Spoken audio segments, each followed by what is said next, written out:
So here's a little fun fact about China. This is the second time today this has happened, actually.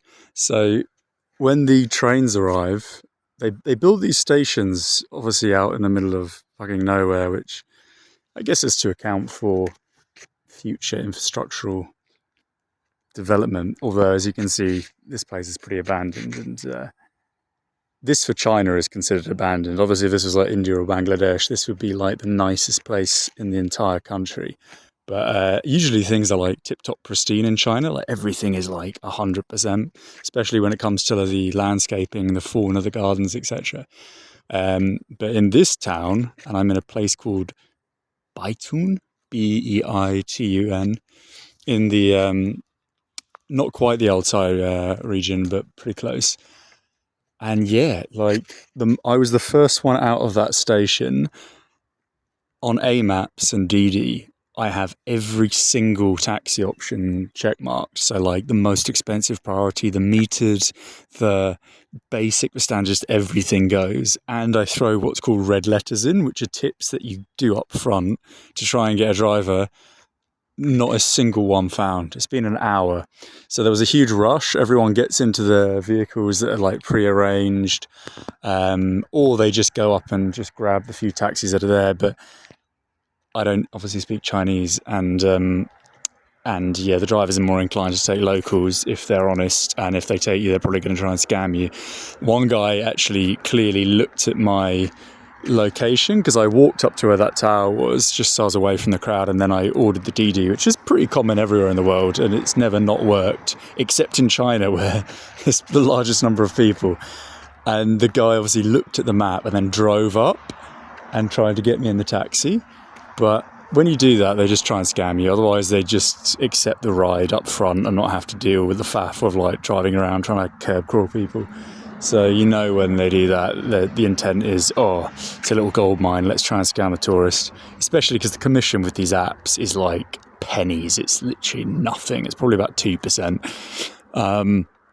So yeah, crazy to think. This is a thing in China, and this is a really perfect example of what happens in this infinite capitalist cycle, or materialist consumerist cycle that exists everywhere in the world. And what we're seeing in Europe with mass immigration is, there's a very sinister reason why that is. It's essentially ethnic cleansing, but economically, people always argue, well, things are becoming more costly, you need cheap labour. And yes, from an economic standpoint, that is what they would argue is the reason for it, right? But essentially, it's just order through chaos. It's just you build and you deconstruct, and that's what keeps people in perpetual profit at the higher rungs in society.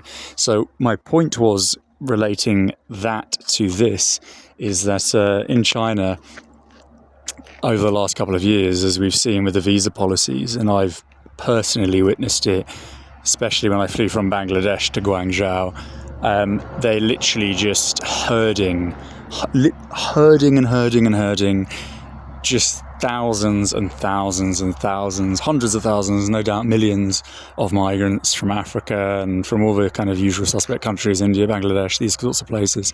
They don't really check their visas. All these people show up on fake sort of business visas or whatever that have been obtained through Chinese agencies that are essentially just fronts for the Chinese government, just to offload responsibility onto private interests rather than it being something that's like a systematic operation. And this is the same scenario that happens in Europe and everywhere in the world.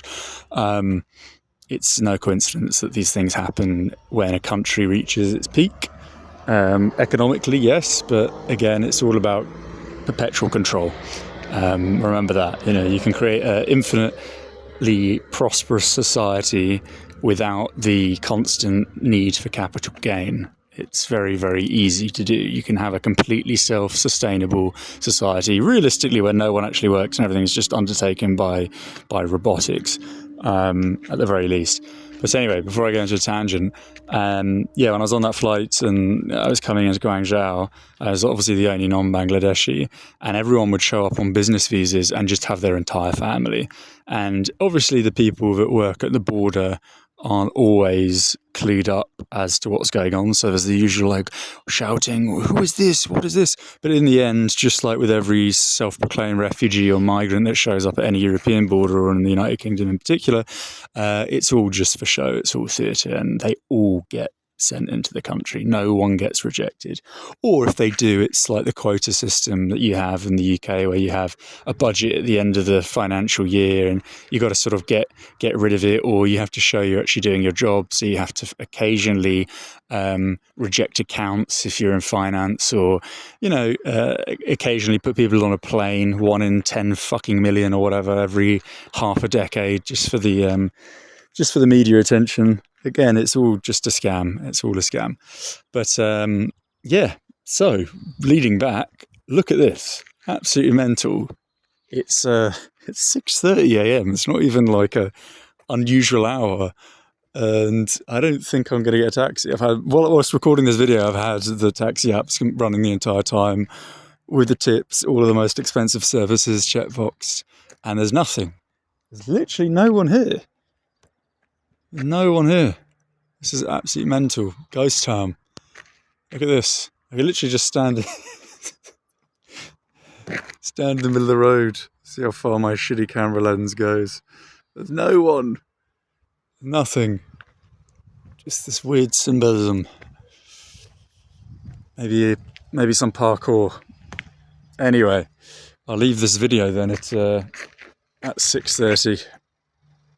3, 2, 1.